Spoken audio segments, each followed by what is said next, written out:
রবিবার পশ্চিমবঙ্গে 2 দফায় বিধানসভা ভোট ঘোষণা করেছেন মুখ্য নির্বাচন কমিশনার জ্ঞানেশ কুমার। আর তারপরে বিস্ফোরক মন্তব্য করলেন কংগ্রেস নেত্রী মৌসম নূর। তার মন্তব্য, 1 দফায় ভোট না 2 দফায় ভোট তা নিয়ে আমাদের কোনো যায় আসে না। আমরা প্রথম থেকেই বলে আসছি, আগে ভোটার পরে ভোট।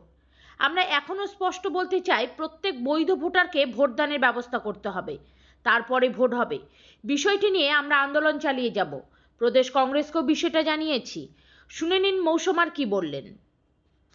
কি খুশি আপনারা এই দফা নিয়ে? দেখুন, খুশি হবার কোনো ব্যাপারই নেই এখানে, কারণ মোস্ট ইম্পর্টেন্টলি যে অ্যাডজুডিকেশন লিস্টে যে যাদের নাম আটকে দেওয়া হয়েছে, আমরা আগে থেকেই বলছি যে আগে ভোটার তারপর ভোট, তাদের কি ব্যবস্থা করা হয়েছে এখনও অবধি? তাদেরকে অ্যাডজুডিকেশন লিস্ট থেকে ভোটার লিস্টে কনভার্ট করা হলো কি হলো না?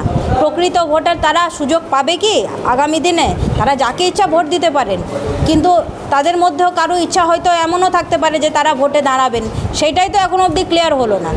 তো ভোট 1 দফায় হলো না 3 দফায় হলো, ওইটা তো আমাদের দেখার বিষয় নেই। আমাদের যেটা বক্তব্য, আমাদের প্রতিবাদ, যেটা কন্টিনিউ আমরা করব এবং আমরা লিডারশিপের সঙ্গেও কথা বলবো যে কি পদক্ষেপ নেওয়া হচ্ছে, যারা প্রকৃত ভোটার তাদেরকে ইনভলভ এবং যুক্ত করা হচ্ছে কিনা, এটাই আমাদের প্রশ্ন।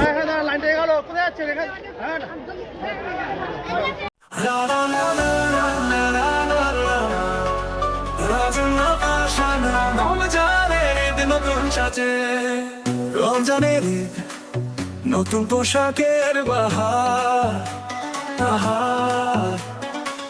রাজনা ফ্যাশন, সব ইচ্ছে হবে সাকার।